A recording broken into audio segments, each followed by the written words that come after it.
Hello မင်္ဂလာပါ Welcome to Testware NC YouTube channel ကျွန်တော်အခု video file တော့ကျွန်တော်ရှေ့ကကျွန်တော် video file ရဲ့ access ပေါ့နော်ကျွန်တော် git အကြောင်းပြောမယ်ကျွန်တော် part 2ပေါ့နော်ဒီတစ်ခါ Okay ကျွန်တော်ဒီတစ်ခါ part 2ကကျွန်တော်တို့ git post လုပ်မှာပေါ့နော် git post okay ကျွန်တော် post လုပ်မယ်ဆိုတော့လုံးလုံးစင်ကျွန်တော်တို့ရဲ့ကျွန်တော် git repo local repository မှာကျွန်တော် file 3 file ရှိတယ်ကျွန်တော် post မလုပ်ခင်မှာ file တစ်ခုတော့ကျွန်တော် create လုပ်ကြည့်အောင်file 01.txt ပေါ့နော်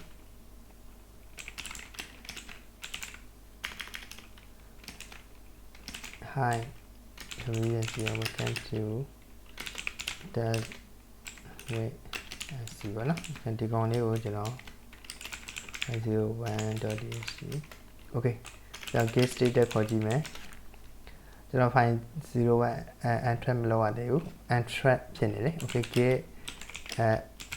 file 01.txt git commit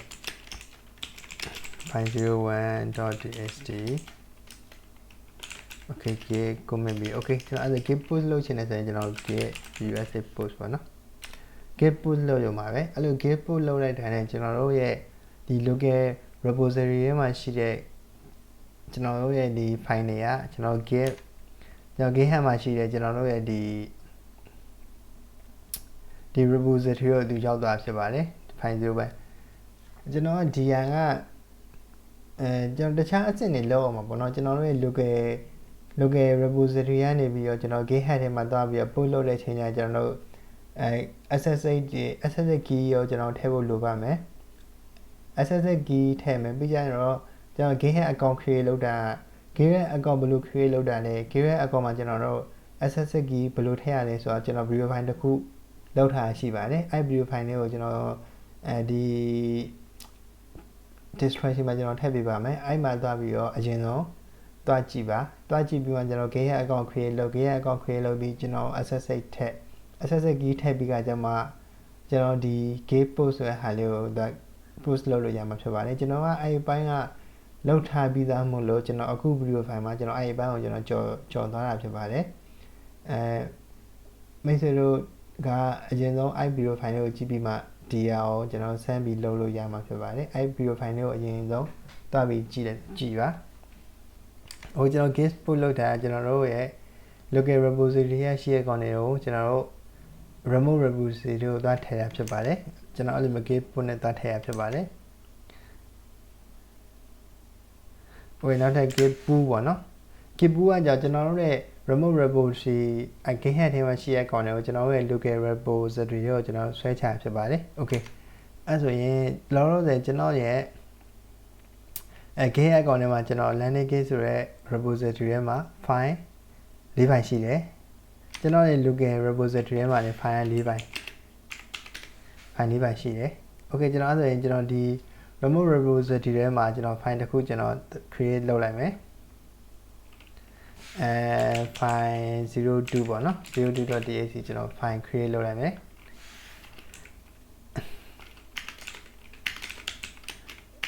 this is file 02.txt created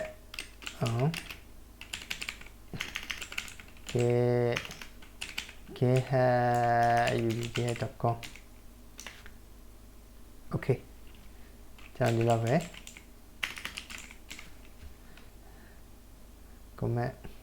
comment new file okay အဲ့ဆိုရင်ကျွန်တော်ဒီ GitHub ထဲမှာရှိတဲ့ကျွန်တော်တို့ရဲ့ဒီ landing git ဆိုတဲ့ repository ထဲမှာ file 5 file ရှိသွားပြီကျွန်တော်ရဲ့ local မှာကျတော့ file 4 file ရှိသေးတယ်အဲ့ဒါကျွန်တော်ဘယ်လိုလုပ်ရမလဲကျွန်တော် GitHub က file ကိုကျွန်တော် pool နဲ့ဆွဲချရမယ် git pool ပေါ့နော် git pool နဲ့ကျွန်တော်ဆွဲချရမယ်okay ပြီးကျွန်တော်တို့ ls နဲ့ကျွန်တော်ခေါ်ကြည့်မယ် file 5 file ဖြစ်သွားပါပြီကျွန်တော်ဒီမှာဒီ file လေးကျွန်တော်ထဲရောက်လာပြီကျွန်တော် cat နဲ့ခေါ်ကြည့်မယ် file 02.txt ကျွန်တော်အဲ့လိုမျိုး git pool လုပ်လို့ရပါတယ် okay နောက်ပြီးကြတော့ git branch ပေါ့နော် branch ကကျွန်တော် git မှာတော့ branch နဲ့အများကြီးခွဲပြီးတော့ကျွန် ကျွန်တော်အသုံးပြုရတာပေါ့နော်ကျွန်တော်တို့ရဲ့ main brand ကတက်ကျွန်တော်တို့ကျွန်တော်လိုချင်တဲ့ brand တွေအများကြီးခွဲပြီးတော့ကျွန်တော်တို့ create လုပ်လို့ရပါတယ်အခုကြောင့် brands ဘယ်လိုလုပ်မလဲပေါ့နော် okay ပထမဆုံးကျွန်တော်တို့ git brands ပေါ့နော် git brands ကဘာရှိလဲဆိုတော့ main brand တစ်ခုပဲရှိတယ်ကျွန်တော်တို့ဒီ brand တစ်ခု create ဆောက်ချင်တယ်ဆိုရင် git brands ကျွန်တော် brand name ပေါ့နော် okay အဲဆိုရင်ကျွန်တော် git brands brand 01ပေါ့ဗျာ01ကျွန်တော် create လုပ်လိုက်မယ်အဲဆိုရင် git brand ဆောက်တဲ့အချိန်မှာကျွန်တော် git brand ကနှစ်ခုရှိသွားပြီဒါ brand အသစ်ဆောက်ရင်အဲ့လိုဆောက်လို့ရပါတယ် git brand bcs ပေါ့နော် brand 02ကျွန်တော်ကြိုက်တော့ဆောက် bcs 03ပေါ့နော်အဲ့ဒါကြောင့် git brand ကျွန်တော်ခေါ်ကြည့်ရချိန်မှာဒီမှာကျွန်တော် brand name မြင်ရမယ် okay ဒါက git checkout -b brand name ဆိုတာ create a new brand and switch into it okay ကျွန်တော်ဒါလက်ရှိရောက်နေတဲ့ brand ကတော့ main brand ဒီပုံစံလေးကကျွန်တော်တယောက်နဲ့တယောက်တူမှာမဟုတ်ဘူးကျွန်တော်သုံးတဲ့share ရကြတာကျွန်တော်က ZS share သုံးတဲ့အတွက်ကြောင့်မလို့ကျွန်တော်ရဲ့ပုံမှာဒီပုံစံလေးပေါ်နေတယ်တခြားလူတွေပေါ်မှာလည်းအဲ့လိုပုံစံပေါ်နေမှာပေါ်မှာပေါ့နော်အခုကျွန်တော်ပေါ်နေလို့ပုံနေတယ်အခုအဲ့ဆိုရင်ကျွန်တော်ကခုနဒါ brands အသစ် create လုပ်ရင်ကျွန်တော်အဲ့လိုမျိုးသုံးရတယ်ဒီ git checkout -b brand name ကကြတော့ brand အသစ်လုပ်မယ်အသစ်လုပ်ပြီးအဲ့ brand တွေကိုသူက switch ပြလုပ်တာဖြစ်ပါတယ် okay ကျွန်တော်တို့သုံးကြည့်မယ် git checkout -b bca ပေါ့နော်ကျွန်တော် brand 04ဆိုကျွန်တော် create လုပ်လိုက်မယ်အဲ့ဆိုရင် sorry checkout ဆိုတာမှားနေတယ် git ckoud okay အဲ့ကျွန်တော်ကဒီမှာ brand 4ကိုရောက်သွားပြီ okay ကျွန်တော်တို့ git brand ကိုကျွန်တော်ခေါ်ကြည့်မယ်လက်ရှိကျွန်တော်ရောက်နေတဲ့နေရာဒီမှာ git bca 04ဆိုတဲ့ brand ကိုရောက်နေတာအဲ့လိုမျိုးကျွန်တော်တို့ brand တွေ create လုပ်လို့ရတယ်ကျွန်တော်check out လုပ်ချင်တယ်ဆိုရင် git check out ဆို brand okay ကျွန်တော်အဲ့ဆိုရင်အခုလက်ရှိရောက်နေတာ brand 4ပေါ့နော် brand 4ကနေကျွန်တော်ကအခြား brands ကို switch လုပ်ချင်တယ်ဆိုရင် git check out ဘယ်လိုသွားချင်တာလဲကိုကျွန်တော်သွားချင်တဲ့ brand မှာ main ကိုပြန်သွားချင်တယ်ဆိုရင် main အဲ့ဆိုရင်ဒီကောင်ကဒီ main လေးကိုရောက်သွားပြီ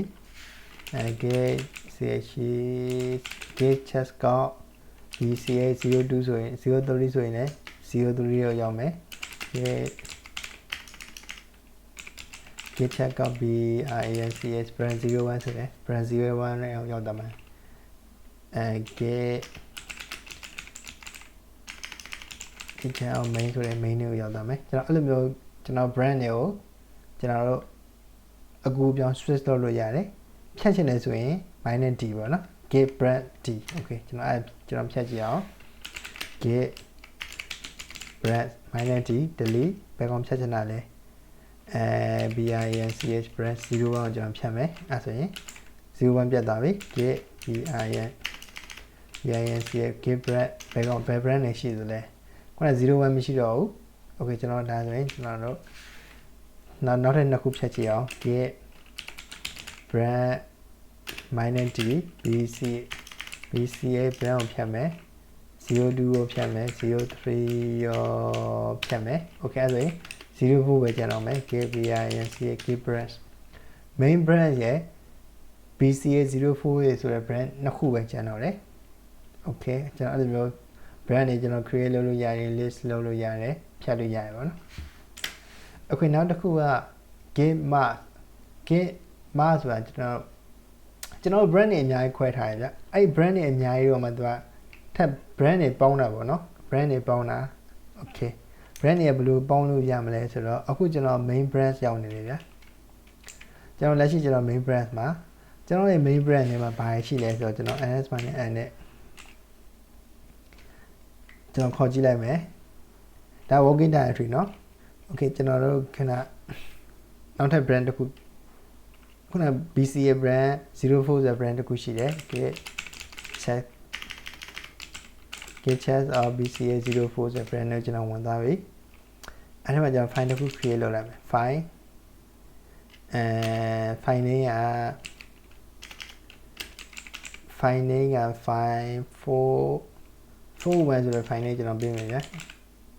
41.txt ဆိုတဲ့ file name ပေးမယ်အဲ့ထဲကို this file is located on BCA04 bread okay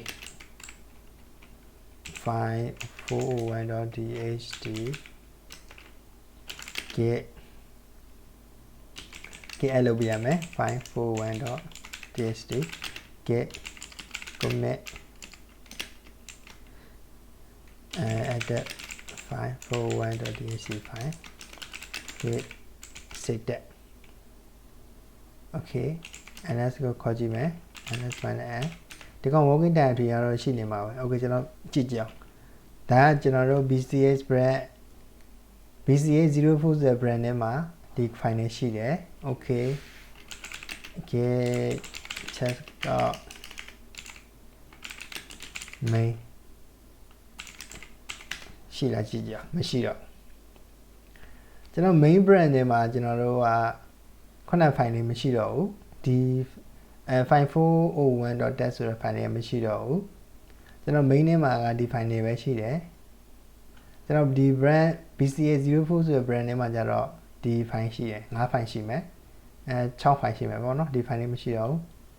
အဲ့လိုမျိုးကျွန်တော်တို့အဲ့ဆိုရင်ကျွန်တော်တို့ဒီ BCA04 ဆိုတဲ့ brand ကနေပြီးတော့ကျွန်တော် main brand ကိုသွားပြီးတော့ mask လုပ်အောင်ပေါ့နော်အဲ့လို mask လုပ်ချင်တယ်ဆိုရင်ဒီလို mask လုပ်ရတယ် main brand ပြီးရင်ကျွန်တော်တို့ brand okay ကျွန်တော် main လေးကို main brand လေးကိုကျွန်တော်ကလက်ရှိရောက်မယ်ပြီးကြရင်ကျွန်တော် brand ကျွန်တော် mask လုပ်ချင်တဲ့ကောင်ဒီမှာ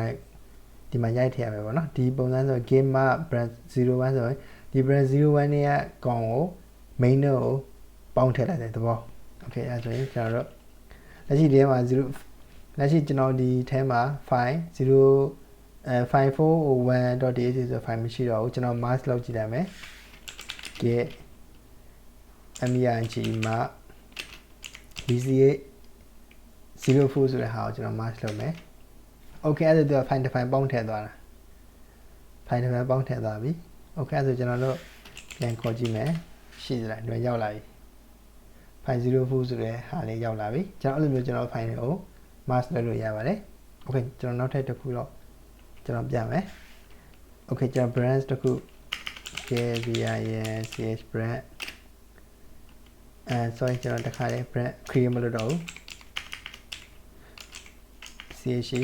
ကို check out ဒီတစ်ခါfeature အသစ်ပေါ့နော်feature 01ဆိုတဲ့ကျွန်တော် brand တစ်ခုကျွန်တော် create လုပ်လိုက်မယ်01ဆိုတဲ့ feature တစ်ခု create လုပ်မယ်ပြီးရင်ကျွန်တော်ဒီထဲမှာကျွန်တော်ဘာ file နဲ့ပါလဲဒီ file နဲ့ပါတယ် okay ကျွန်တော် index.html ဆိုတဲ့ file လေးကိုကျွန်တော်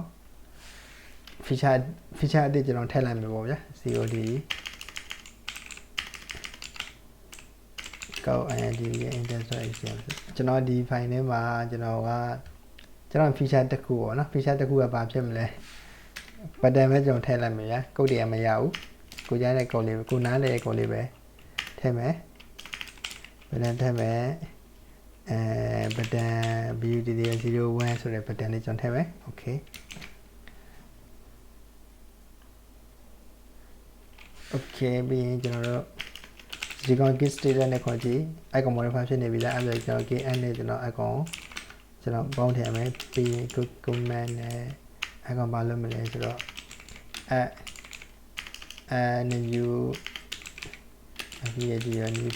new feature ဘာလဲ button ဒါကျွန်တော်ကိုနားလဲလို့ပေါ့နော်index.html ပါလို့ okay k ပေါင်းလာပြီအဲ့ဒါကျွန်တော် k ns minus n k status ကိုကျွန်တော်ခေါ်ကြည့်မယ်မရှိတော့ဘူး okay အဲ့ဆိုရင်ကျွန်တော်တို့ဒီ feature 01 feature 01ဆိုတဲ့ branch name မှာကျွန်တော်တို့ရဲ့ index.html ဆိုတဲ့ file ထဲမှာကျွန်တော် get နဲ့ကျွန်တော်ခေါ်ကြည့် index.html ဆိုတဲ့ file ထဲမှာဒီကောင်လေးဒီ feature လေးအသစ်လေးတစ်ခုဝင်နေပြီအဲ့ကောင်က main ထဲမှာကြောက်ဒီကောင်မရှိဘူး okay ကျွန်တော်တို့ git checkout main ထဲမှာကျွန်တော်တို့ icon လေးမရှိဘူး main ထဲမှာဒီကောင်လေးမရှိဘူးခုနကကျွန်တော်တို့ရဲ့ button 01ဆိုတဲ့ button လေးမရှိသေးဘူးအဲ့ဒါကိုကျွန်တော်ဒီ brand ကိုကျွန်တော်ပေါင်းထည့်ပေးခြင်းလဲဆိုရင်ခုနလိုပဲ git meg မှာပြီးကျွန်တော်ပေါင်းထည့်ခြင်းတဲ့ brand နဲ့ခုန brand က f feature 01 f feature 01ထည့်နေ f feature 01 okay ဒီ brand လေးကိုကျွန်တော်ပေါင်းထည့်မယ် okay one file chain နဲ့ဒီက chain ဖြစ်သွားတယ်เนาะဒီကောင်အဲ့ဆိုရင်ကျွန်တော်တို့ရဲ့ဒီ main branch name မှာ index.html ကခုနဒီ button 01ဆိုတာလေဝင်လာပြီ okay ကျွန်တော်အဲ့လိုမျိုးကျွန်တော် branch name ကိုကျွန်တော်တို့ master လုပ်ရပါတယ် okay ကျွန်တော် get binch branch okay ကျွန်တော်မလိုတော့ဘူးဗျာမလိုတော့ဖြတ်မယ် get binch branch delete app feature 01ဖြတ်မယ်ခုနနောက်တစ်ခုက bca04 ဖြတ်မယ် okay get binch branch okay main brand တစ်ခုပဲရှိပါတယ် okay ကျွန်တော်အဲ့လိုမျိုးကျွန်တော်တို့ mask လုပ်လို့ရပါတယ် okay ကျွန်တော်တို့ပြောစရာတွေအများကြီးကြံနေဗျကျွန်တော်တို့ဒီကျွန်တော် conference ဖြစ်တဲ့ file တွေကျွန်တော်ဘယ်လိုမျိုးကျွန်တော် resolve လုပ်နေဥပမာကျွန်တော်တို့ရဲ့ local repository ရဲ့ file တစ်ခုနဲ့ကျွန်တော်တို့ဒီ remote repository ပေါ့เนาะကျွန်တော် GitHub က file တစ်ခုကကျွန်တော်တခြားလူတွေနဲ့ကျွန်တော်ကပေါင်းပြီးသုံးတဲ့အချိန်ကြရင်ကျွန်တော်က conflict ဖြစ်တာရှိရဗျာကျွန်တော် ကိုယ့်ရဲ့ local repository ကကောင်က update မဖြစ်မနေပဲနဲ့ဟို remote repository GitHub တွေကရှိရကောင်ကကျွန်တော် update ဖြစ်တယ်ဆိုရင်တွားပြီးကိုယ်ကနေပြီး post လုပ်တဲ့အချိန်ကြရင်ဟို GitHub ကလက်မခံနိုင်တာဖြစ်နိုင်တယ်အဲ့လိုအချိန်ကြီးကကျွန်တော်ဘယ်လိုမျိုးကျွန်တော် conflict လုပ်မလဲconflict ဖြစ်တဲ့ကောင်လည်းဘယ်လိုမျိုးကျွန်တော်ဖြည့်ရှင်းမလဲပေါ့နော်အဲ့ဒီကောင်တွေရောကြံနေနောက်ကြရင်ကျွန်တော်အဲ့လေးလုပ်ပြပေးပါမယ်လောလောဆယ်တော့ကျွန်တော်ဒီလောက်ပါပဲကြည့်ရှုပေးတဲ့အတွက်ကျေးဇူးတင်ပါတယ်